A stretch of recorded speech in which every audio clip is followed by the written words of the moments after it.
Yeah. Okay. Now, Len, you can. Okay. Thanks, Lucky.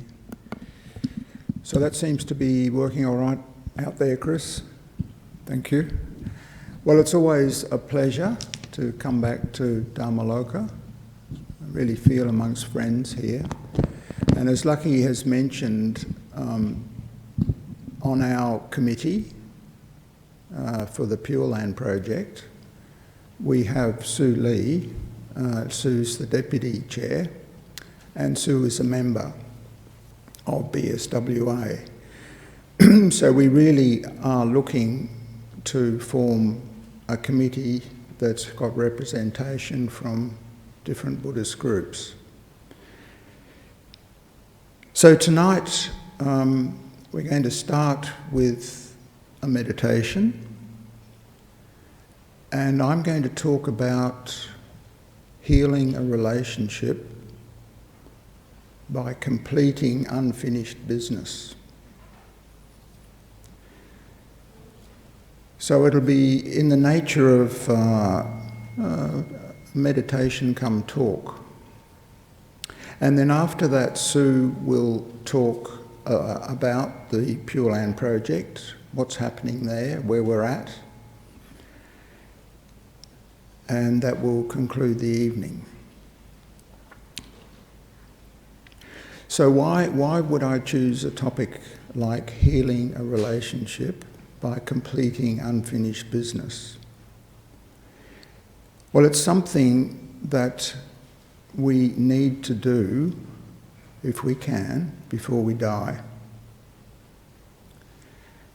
And I think it's true that most of us accumulate one or more unhappy or unsatisfactory relationships during our life. And then as death approaches, they prey on our mind and can make us very unsettled. But we can't bring ourselves to meet the persons concerned and try and heal the hurts. Or maybe they live far away and there's no chance of a face-to-face meeting. So this is a fairly deep subject and may raise some unhappy emotions in you. So I think we'll just start by very simple meditation. As you know, the body and the mind are intimately connected, and often we can relax the mind by first relaxing the body, and vice versa. So let's sit comfortably. If you're sitting in a chair, it's good to try and sit upright, not leaning too much on the back of the chair if you can. The main thing is to be comfortable.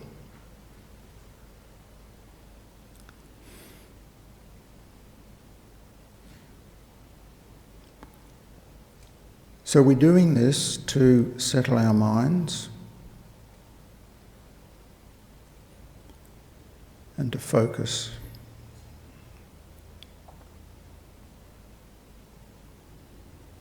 So we're going to bring our attention to the crown of our head.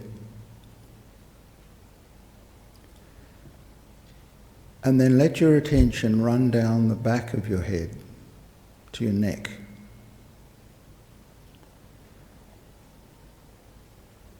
The neck can be quite tense, and it's intimately connected with the shoulders.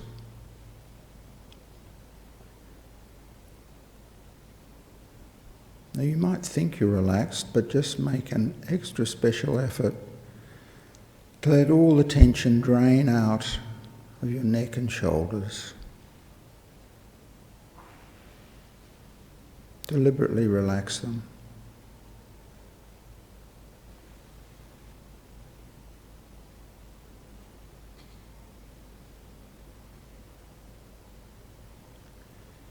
Now let your attention pass down your spine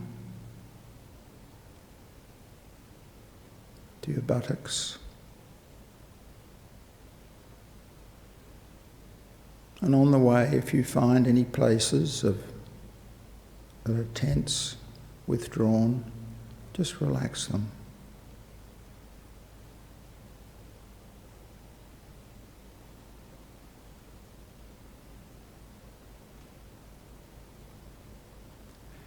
And then let your attention go down your left leg.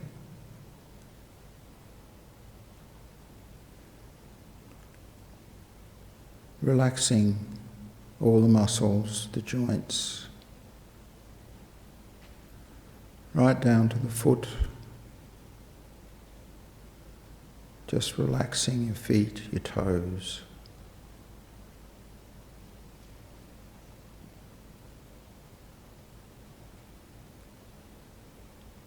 We do the same with the right leg.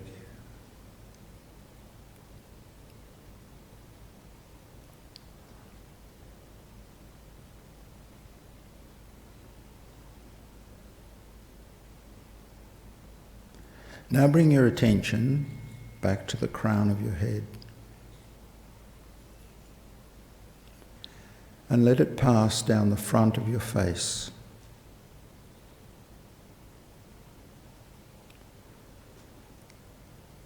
The forehead is a place we harbour tension. Our headaches often start there.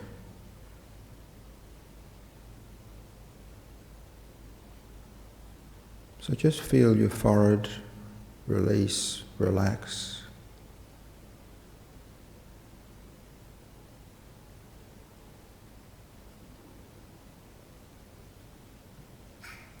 And now your eyes. Just make sure they're not screwed up in any way.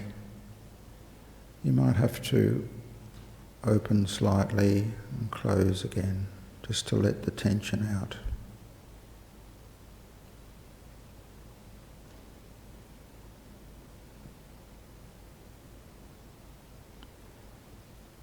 Now check your cheeks and your mouth.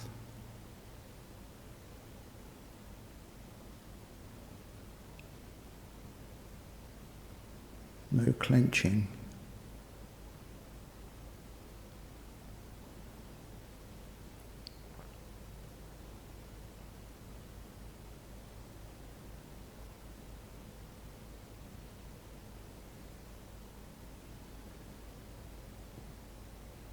Now down the front of your neck.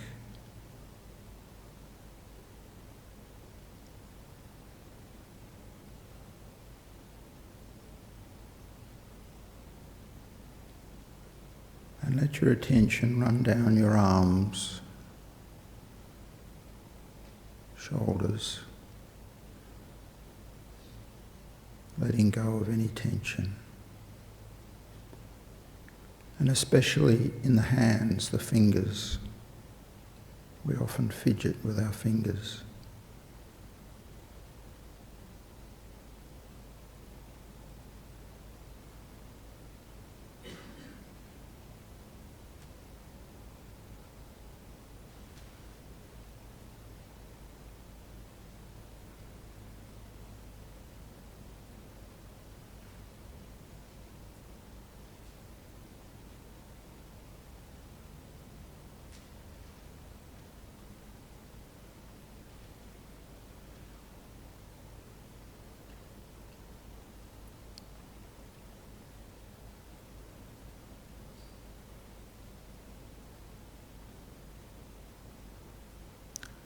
Now bring your attention to the tip of your nose. And as you breathe in, feel the gentle flow of air. As you breathe out, maybe it's a little bit warmer.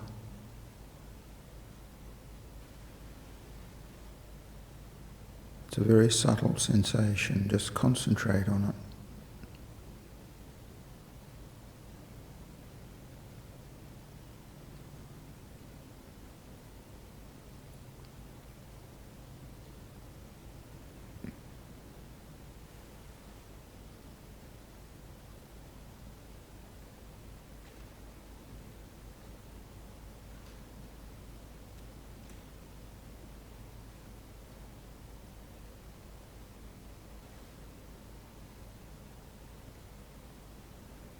Now you can gently count to 5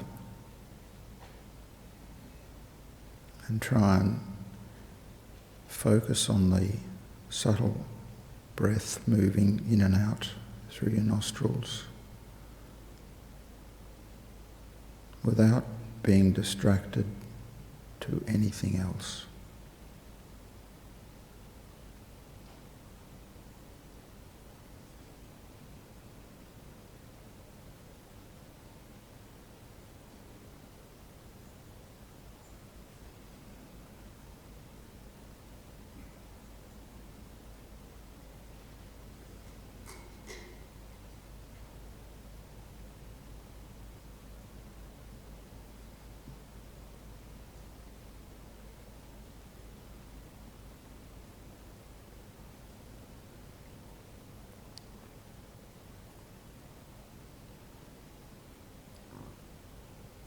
So if you lose that concentration in any way, if it's not 100%,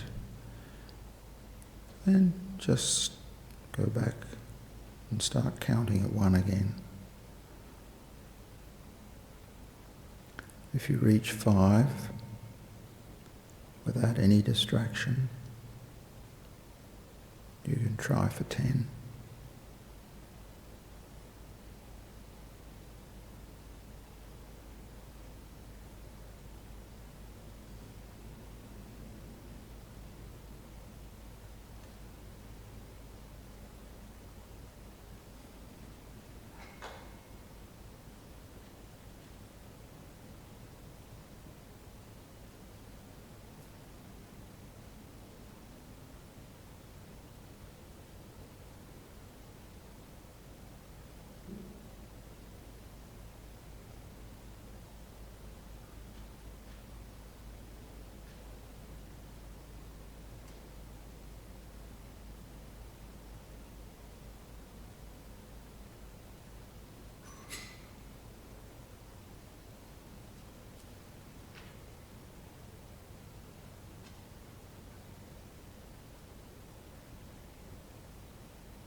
It's okay if you only make a few breaths with attention. Better that you have one close to perfect breath with complete attention.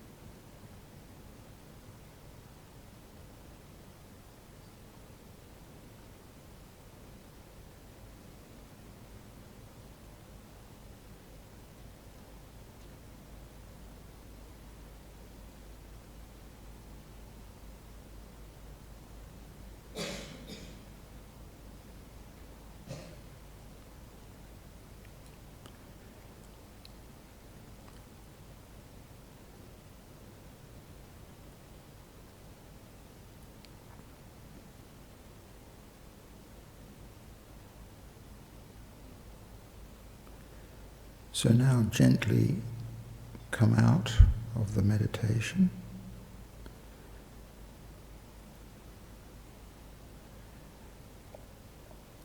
and we can dedicate any merit that we've generated with this simple practice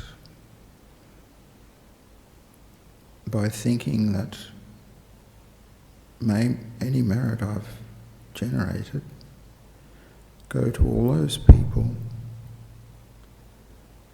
whose lives are so busy, so frantic, so distracted, so unhappy, that they never get the chance to relax their body or their mind. May my merit flow out to them and bring them that peace.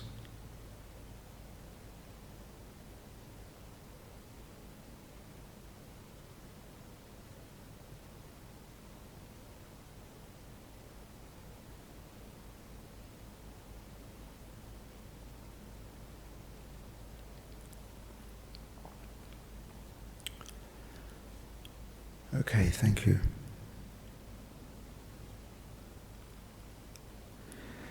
So we're going to talk about a method for completing unfinished business. And it's taken from a book by Christine Longacre. The book's called Facing Death and Finding Hope. And the method does not require that you meet with the other person or talk with them.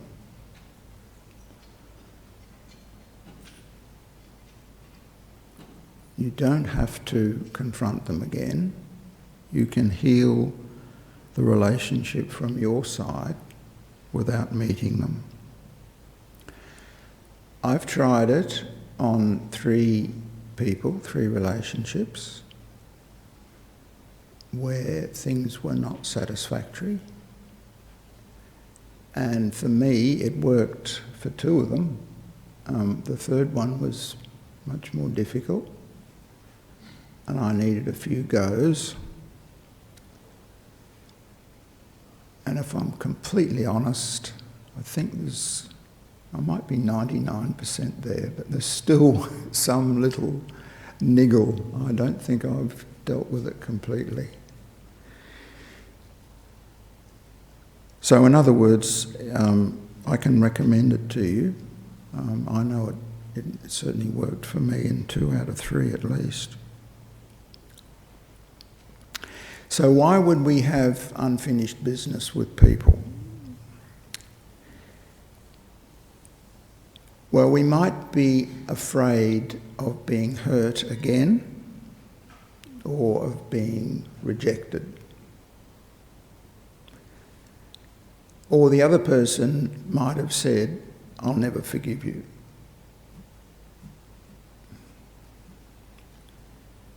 Or on the other hand, we might feel that what we've done is unforgivable.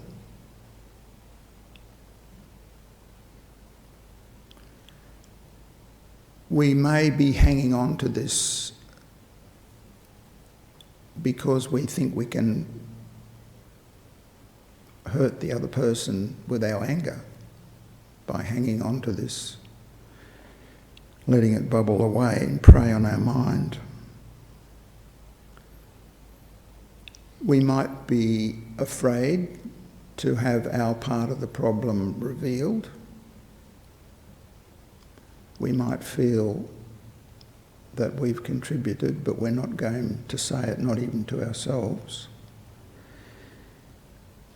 Or maybe the other person has gone from our life, maybe they've already died, and some people think, this problem will go away when the other person dies, but it actually doesn't.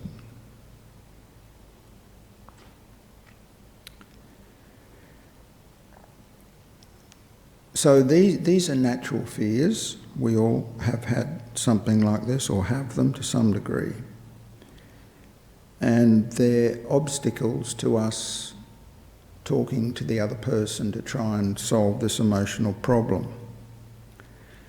But the thing is that it's actually our responsibility to resolve the problem. And the point is that with this method, as I said, we can finish the issue, the problem, whether or not the other person is present and whether or not they're willing to communicate with you and whether or not they're willing to forgive you.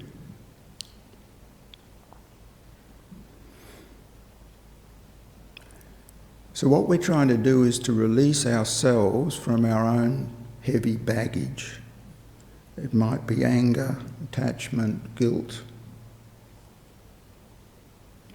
And we want to free ourselves from our painful memories.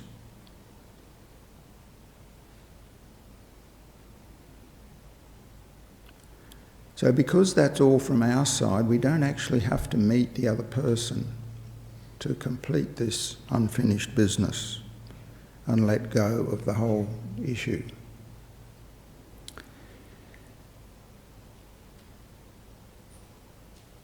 So the healing, what you're trying to heal really is your own heart, and that's why it's your task. And as I said, that applies whether the other person is still living or whether they've died.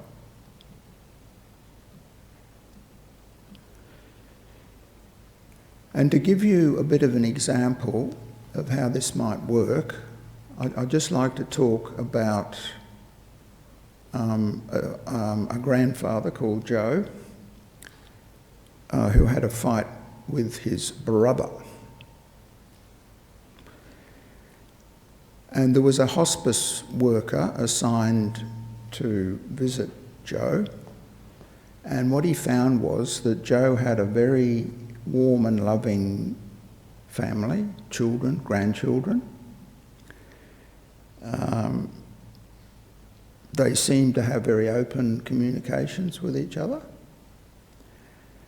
And so the hospice volunteer, whose name was Mark, started to wonder, I think I'd better get assigned to some other family. I'm not needed here. But he thought just before he asked to be reassigned, he would have one last question to Joe. And he said, is there anything you can think of, anything at all, that I can help you with before you die? And Joe said, oh, I'm so glad you asked. I've been troubled by something that I really want to clear up before I die, but I don't know who to ask, and I definitely need help to do it.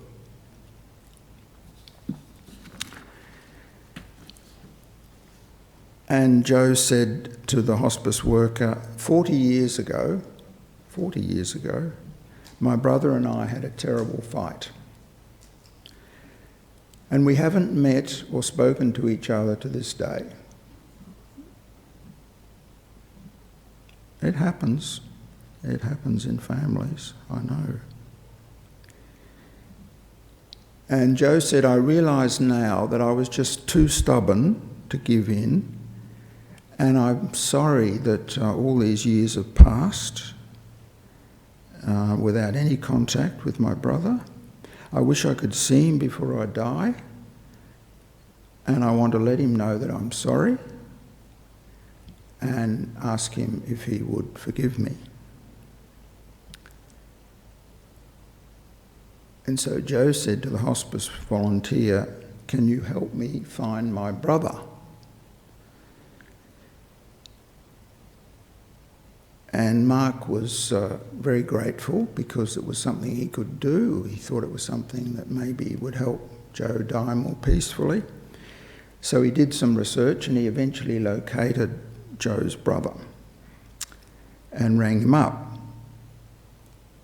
And he said, I'm the hospice volunteer assigned to Joe. Joe asked me to contact you. He's close to dying, and he really wants to see you and extend his apologies to you before he dies. And the brother's answer was quite stark. He said, I don't want to see Joe or have anything to do with him. So after that call, Mark wondered what he should do. But he soon realised that the most important thing had already happened. And that was that Joe was really sorry for his part in the fight, and he'd communicated that to his brother.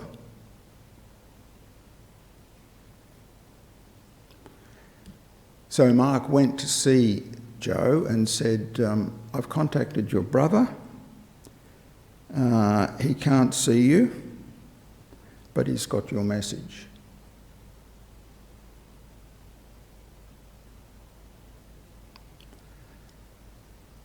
So going through that process, on Joe's side, the matter, the unfinished business, had been healed. Perhaps his brother was not yet ready to let go of his own bad feelings. Yet later, when he neared the end of his life, maybe he would also realise that he wanted to get rid of this burden, and if that happened, he would know that his brother had already forgiven him.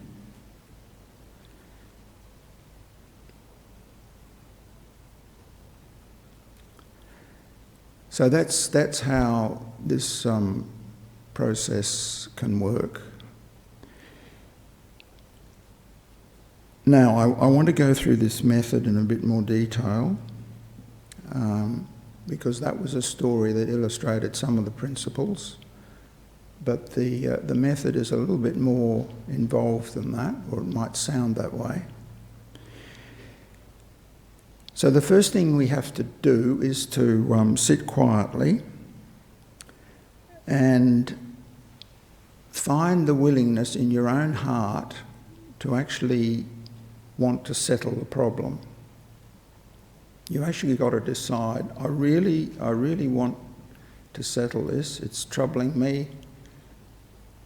I'm going to settle it, and then I'm going to let go of it because I don't want it hanging over me anymore.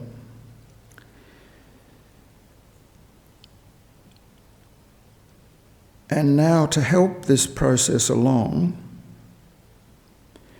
I'm going to have to think about the fact that the person I've had this argument with, or fight, disagreement, they're not all bad. They will have some good points. And and when I visualise them, which is the next thing I'm going to do, I'm going to imagine that they're actually listening to me. They're taking in what I have to say, not ignoring it.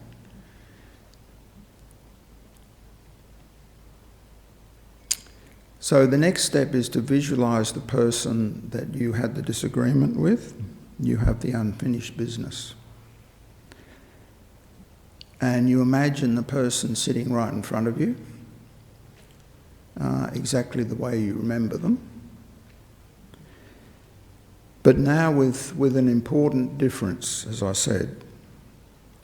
You consider that she is, I'm going to call her a she,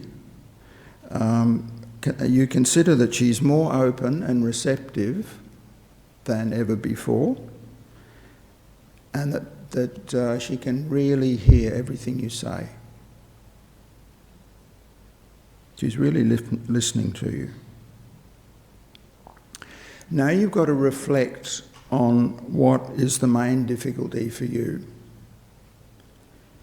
with trying not to rekindle any emotion. So you've got to try and be objective and think, now in that situation, what actually upset me? What was actually going on? You've got to try and put that in a nutshell.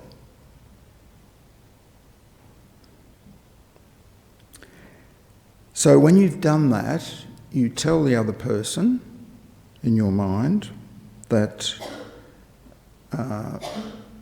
what you found, about what for you the main problem was. Why in that fight you were so upset. What caused it from your point of view. And you imagine that the other person really hears you, listens to you, takes it in. And then you stop and you think again, and you think back before that incident, and you think of any other incidents before that, and you try and express the fact that they're still also hanging over you. And imagine that you're telling the other person who's sitting in front of you, what you feel.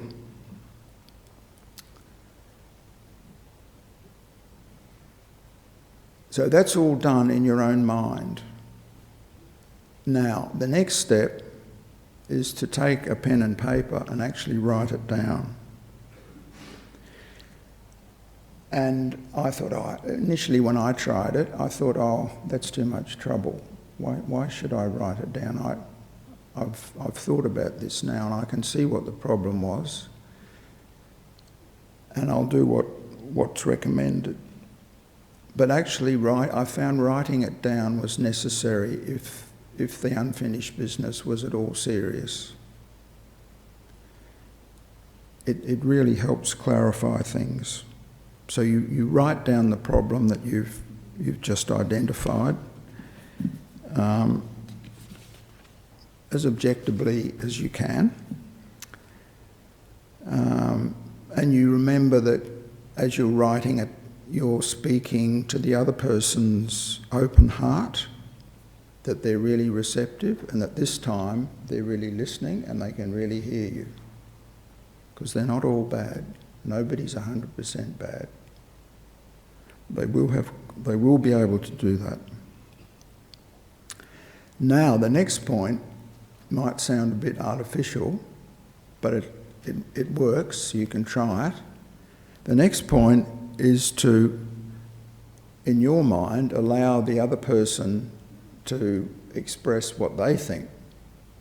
In other words, you're putting into their mouth the words that you think and the thoughts that you think they would say in response to you. And since you've been speaking to their best side and your feelings have been heard, your response that you're thinking about or writing down probably won't be what you expect. And that was certainly the case for me. When I actually wrote the words down of what I thought the other person would say in response to me apologising, it didn't come out the way I expected, because I knew that I was meant to be writing it down from the point of view of their best side.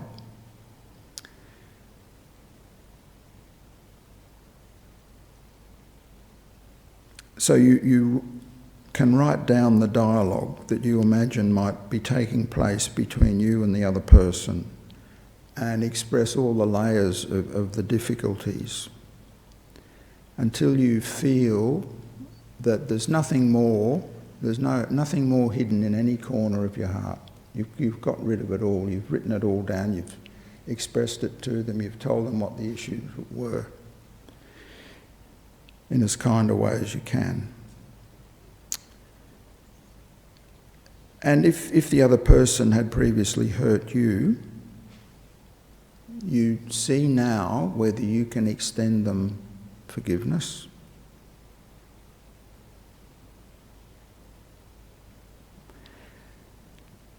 And if you realise that you've hurt the other person, you ask for their forgiveness. And you might reflect that since you're talking to the best side of the other person, they would understand your regret.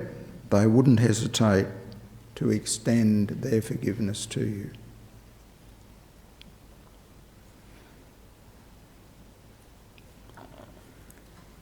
So you can then accept the healing love of this forgiveness that's being extended to you, and you can let go of any feelings of guilt or self-condemnation.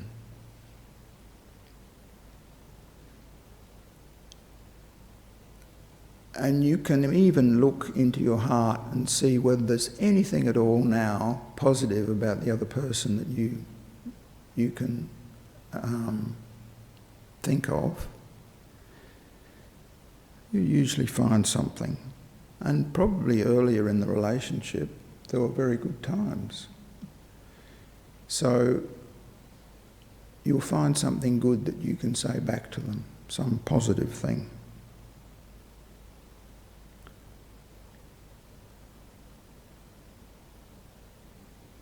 So now, to finish it, you can communicate your love for them in writing and wish them well. And you can even imagine at that point the other person who's been sitting in front of you gets up and walks away.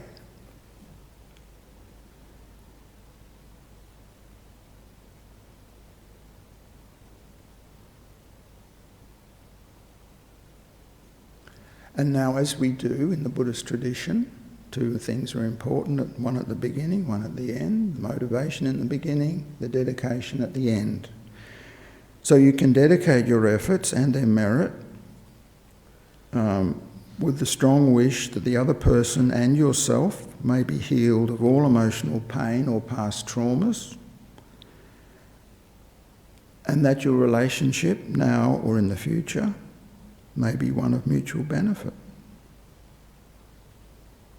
And that all the others you have contact with that are around you and the other person can share in the healing power that's going to come from this resolution.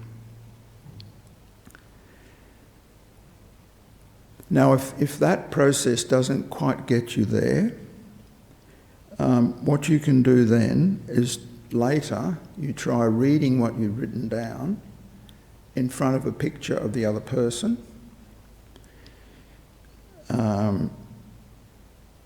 And that may help you complete the process.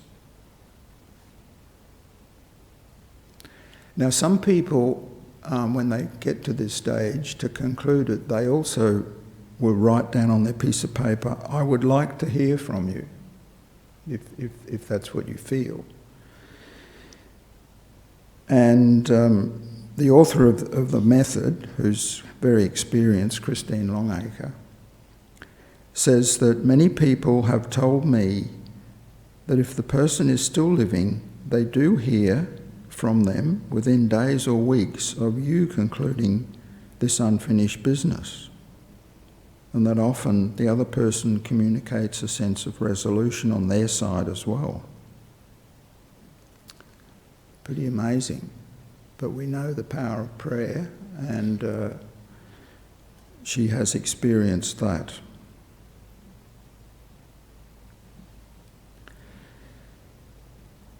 So that's the method. As I said, I have tried it myself on 3 people. The third person was difficult. I don't think I'm 100% there yet. So if you have any unresolved issues, much better to try and settle them now than as you are dying, when you'll have less power of concentration and you'll probably be a little bit afraid, and there might be other people around and it won't be so easy. So best to do it now.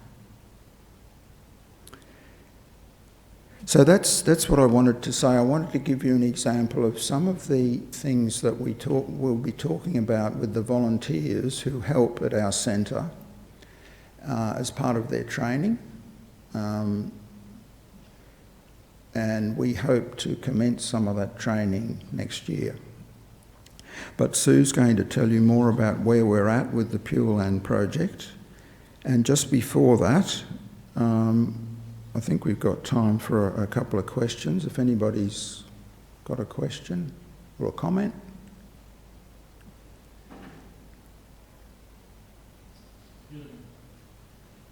Yeah. If you always forgive and your forgiveness is being used and not taken seriously, what can you do then? The other side always make trouble and you always forgive, but later on the forgiveness has no point because it's only a word, what to go through a little pace, but the person itself doesn't actually learn and make an effort to change that something, why he was forgiven. Yeah, very difficult, isn't it? Because sometimes so you've extended what you made a mistake, what was the mistake in the first place. Yeah. But they have to explain somehow to the mistake, And sometimes the mistake itself is very hurtful and can create more trouble than they're not talking about it. And you forgive, yeah, everything settles down, but over a while it pops up again. So you see, forgiveness is just a word you use it to get through, and you know, so like illusionary band-aid. But actually it doesn't change nothing in the heart. But how you can get that forgiveness through the heart? You're talking about your heart or the other person's? Other person's heart. The other person's. So you won't. My feeling is that you can't expect to change the other person. You can't expect to make them forgive you. You can What we're doing in this one is to make sure that in the depths of our heart that we really have forgiven the other person. That's about as much as we can do. Well, I can tell the story of my own life. I have a girlfriend, and well, she's from with the mental problems and everything, and over 3 years, well, she's got better, but he always has done things what really hurt them physically, and both things. I always forgive him, but at the same time, he accepted. He's very glad that I forgive him, because he really needs me much, but he doesn't really understand why he was wrong. And even if it's wrong what he did, and in essence there's no point and no reason, and there's no source for it logically to accuse someone of these things, he still does it, and he hasn't changed his mind. So endlessly forgiving sometimes gives how's a person, how's a strength to continue doing it, because they know they'll always be forgiven. So I have to actually point out and put him into face where he has to lose something, or he will change something in himself to get that forgiveness. To understand what is forgiveness and why he needs to change himself. And sometimes in the Buddhist, you've got a difficult situation there. Well, I found solutions for myself, but I know it's a lot of talking, and you have to find compassion. And what is compassion? Compassion is my understanding how other person thinks and feel that same way. So to understand him might find a way how to get him out of there. But some people are very, get very offended if you touch the very inside and very, hidden parts of them. Even if it's wrong and it's the person's mistake, and if really touch it and explain it out, they can sometimes get offended by it. Yeah. So thanks for your comments, and good luck with your resolution. Maybe one more question before Sue talks or comment.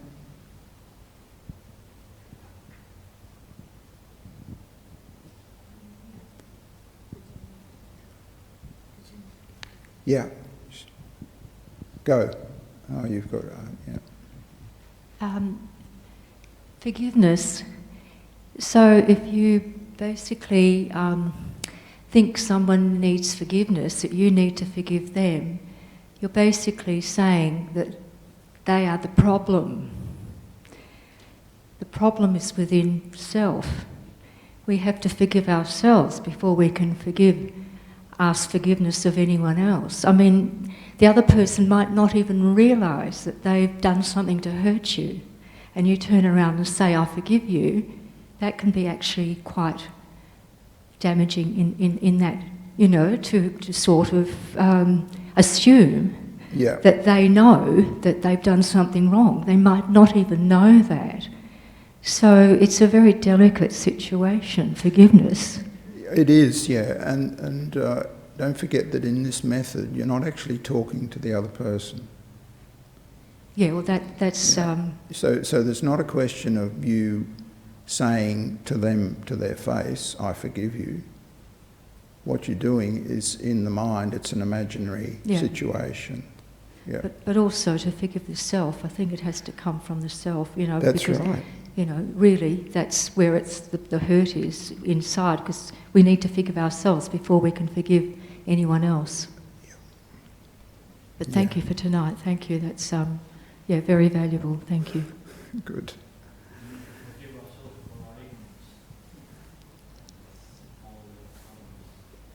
So, good evening, friends, and my name's Sue. I'd like to tell you about the Pure Land Project, which has been explained quite a few times now on these Friday nights. In fact, that's where I heard about it, because I'm a member of our society here, and Hayagriva sent some people to talk about the Pure Land Project, so that made me think it would be a nice project for me when I retired.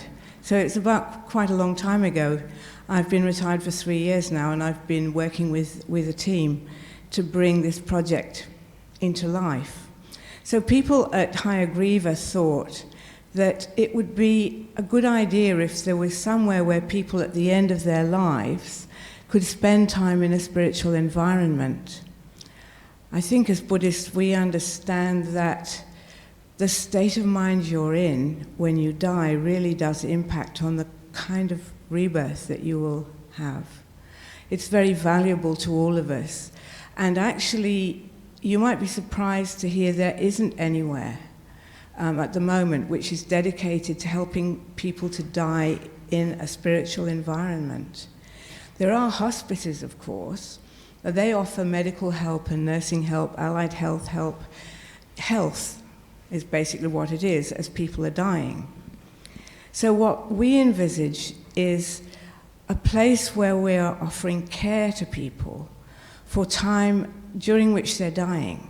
So they're people who are diagnosed as having a terminal condition, and that can be a disease, it can be the result of injury, or it can just be old age, but they are dying, and they're not expected to live. So the project is that they will have the opportunity to come and spend time, we'll care for them, but because they're already suffering a terminal illness, they've probably got in place their medical services and their nursing through, say, Silver Chain. They might have allied health professionals visiting them, and they can bring those people with them. So we won't provide the actual medical and nursing care, but we'll provide service to them so that they have somewhere to stay, and their food, their cleaning, everything is done for them. They're comfortable, and they have the services that they would normally have at home. And the idea is that they stay as long as they need to. This started out of nothing, so we're creating something that doesn't exist, and we've got to the stage where we're now an incorporated association. And we're looking for somewhere to start a pilot project. We need to give it a go and see if we can meet various needs. One of them is to see if we get enough people who are interested in being our clients.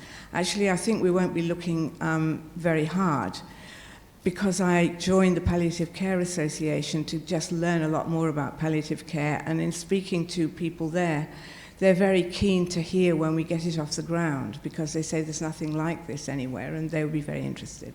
So I think we'll have people who want to come and stay with us. We also need to know if we've got enough people to be our volunteers. We need to, we have in fact a model of care now. We've written a model of care which describes all our standards of care, including risk management and the kind of people who will work there, how we will look after our staff as well as looking after the patients. So we really are at a stage where we've got quite a lot of interested people. We are looking for a building that we will be able to use just for maybe one patient at a time, and to see if we can get enough people to be our volunteers and to help care for the patients. We also need to be careful in terms of the sort of care they bring with them. I don't know if you know this, but in a hospital, when a doctor walks in through the door, they don't just walk in, they have to be on the list of visiting practitioners who are allowed to visit the hospital. The same thing would occur with us. The patient may be visited by a doctor at home, but we have to know it's a real doctor. So we have to have someone credentialing the medical staff who come on site, and for that we probably need the help of a doctor. We need to credential the nursing staff if they're not already working for Silver Chain or a similar nursing association.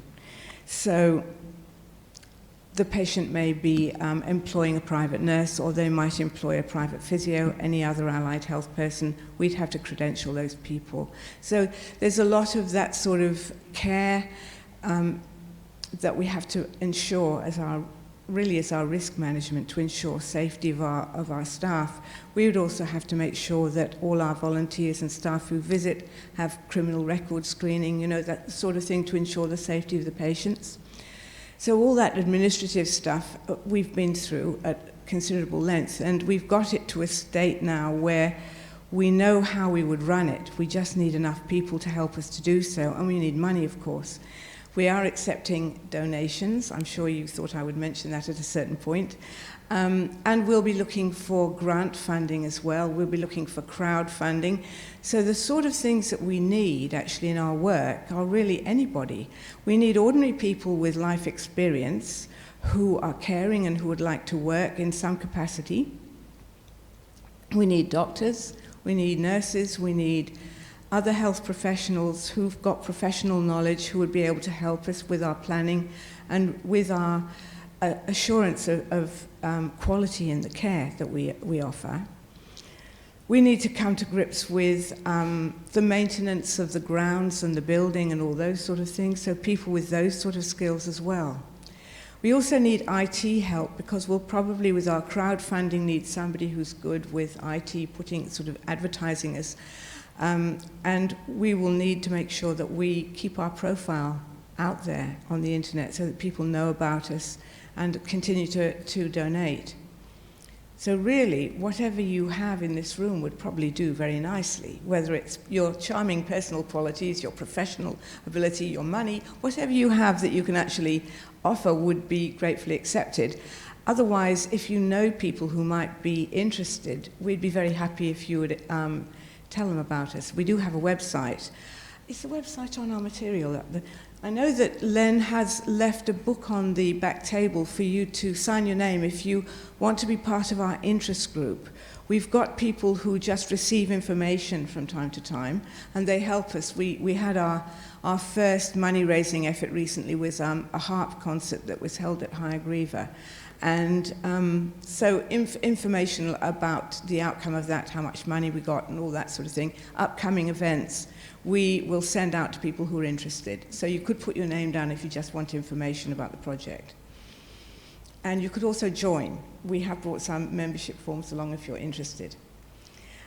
So this project will probably move into its pilot study perhaps within 18 months, we hope. That would run for a couple of years, 2 or 3 years. During that time, we would find out all the problems that need to be ironed out and what sort of structure we'd end up with. Because we probably need a nurse to be there at least some of the day. We may need to employ a medical consultant, so we don't really know those things until we've got it started. And that will draw a picture of the sort of funds we might need, whether it's going to be free or whether people will need to pay a fee. Those sort of things will have to be ironed out. So we have a lot of work to do, but I think we've had such luck from time to time that we must be being smiled upon, and I think we are going to be able to get this going. I really do think so. So that's really where we are at the moment, and I hope that any of you who think you might be interested will put your name down and we'll keep you in touch with what's happening. So I'll ask if anybody has any questions about the project.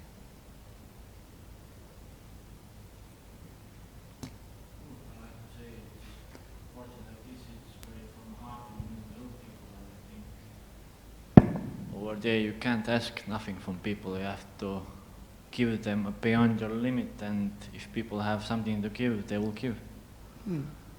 And it's, I think, most important to find good persons who have the heart to do it. Yes, Heart absolutely. to go People over will the have problem. different levels of being able to help. Yeah. Exactly, but if you have a good heart, you can always find the help. because dying person, he doesn't need medical help, he needs more mental and emotional help to cheer him up, give it that stability, that good mood, that cheeriness of life, you know. Yes. Even if he has 2 days to live, if he spends that 2 days beautiful in harmony, and then it'll be the best 2 days.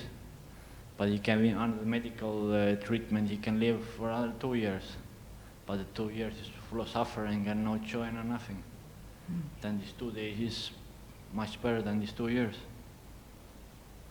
One thing I didn't mention, of course, was that people who've got their own spiritual teacher can bring that person in as well, and they'll be able to be visited on site by and also, of course, that it's not only for Buddhists, it's for anyone who really needs to come and spend some time in a spiritual environment, and it can be someone of a different religion or somebody without a religion.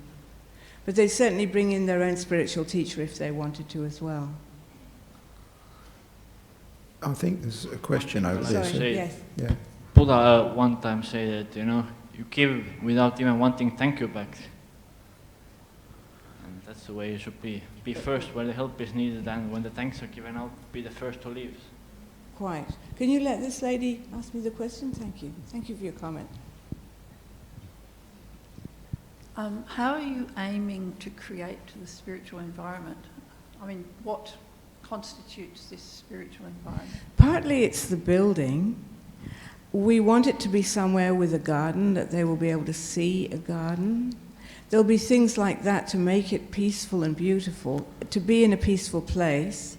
The people themselves will be trained. Len did mention the kind of training that we'd be giving our volunteers. And so they'll be dealt with in a peaceful and dignified way. And they'll also be able to talk about their fears, if they have fears, or things that they may want to resolve. And they'll be able to bring their own spiritual teacher in to be with them and to help them with their difficulties, if they have difficulties. And there are simple things like the way the rooms will be allowed to be decorated, and there are all sorts of recorded chanting, prayers, and so on that can be played if you have a collection of these things ready that provide a good environment instead of watching television. It sounds as though, I mean, to me, that the qualities that you're bringing to the place are qualities that should be in most places where people are dying. Like, Actually, you know, you'd love to think that, yeah. but having worked in health, even a nice place like, say, Osborne Park Hospital, where I used to work for a long time, the noise that goes on 24/7, and it's not that they're clumping their feet on purpose, it's just they're busy. They've got too many patients. I mean, they've got too much to do and not enough time to do it. They've had funding removed and lost people, and they're rushing about like mad. They're having meetings in the nursing station quickly, comparing notes about all the patients, natta, natta, natta. They're having their morning tea somewhere, natta, natta, natta. They can't help that. It's their working life. The noise is, I guess, it's when it stops. If you go on the same ward at night, which I have done, and struck by the unearthly silence, you realise how noisy it is in the daytime. All hospitals are noisy. They can't help it. They've got so many people working there, and they're all so busy. They just have to scoot madly around. You can hear everything going on in the background, all kinds of machines rattling around in the corridors, food trolleys rattling around. It goes on and on and on. People's voices, they don't keep quiet. Even at night, they don't keep quiet. So this would be different because there won't be that many people there. It will be very quiet. But also the people will be trained from a spiritual point of view. I mean, actually, the hospitals I've worked in, you get some very spiritual people working there who probably wouldn't call themselves spiritual, actually. But they are anyway, because of their experience working with dying people and people in terrible pain. They do learn a lot. But in our particular environment, it's going to be set up beautifully. There'll be somewhere where they can see out. There'll be beautiful things. There'll be plants. There'll be flowers. There'll be a way to open the window to hear the birds. They'll be quiet, and they will have their carers visiting if they've got carers, their spiritual teachers. They'll find the people who work there have been trained to work with the dying specifically. And that makes a big difference. Added to which, you know, if you're a Buddhist and you're working with the dying, even if they're not a Buddhist, your lack of fear about death would really rub off on them. So the sort of care we want to give is a very accepting of death and an understanding that it's a natural process. And there's nothing to be afraid of, it's normal. It's to be accepted like an old friend, because it is an old friend. We've all done it so many times. I remember actually going away with a friend, a school friend, and we stayed in her grandmother's house in Wales, and our little room was under the rafters at the top of the house, and I lay back after a long car journey, and she burst out laughing. I said, "What's the matter?" She said, "You look as if you're waiting to be buried." And I realised I always lie like this. And I realised that, I thought, that's funny, I always do that. Now I realise why. It's because I've lain waiting to be buried so many times and done that so many times. Honestly, that has to be it. Death is an old friend, and those who work there will understand that really well, that it's not something to be afraid of, it's something to be slipped into gently. And the resolution of problems, it really is good, because you need to let go. You don't want to be hooked into some ghost realm because of your unfinished business. You want to actually come to terms with things and let it all slip off before you go, because actually the progress that we make is really when we're alive. After we've passed over, it's sort of too late for any more resolution of this life. We do it now while we're alive. So for us to provide people that can talk to them about that sort of thing without being afraid of talking about it is really very important. And to have time, because we're not treating the patients, they're expected to die. If they start to lose it, we're not worried. They're going to die anyway, so they're allowed to die. So there isn't going to be a hasty clattering in of the resuscitation trolley and trying to bring them back. If they are dying, they'll just die. If they don't die, they'll just be able to continue living in a peaceful place and let it happen. I think we probably keep on living until we have resolved things, you know, and this will be a place where people can resolve things. It will be a relief for them to be in a place where no one is trying to do anything for them anymore. They're allowed to go. They'll probably stay longer for that because nobody's pushing them or trying to make them do anything. Thanks, Sue. That was excellent answer.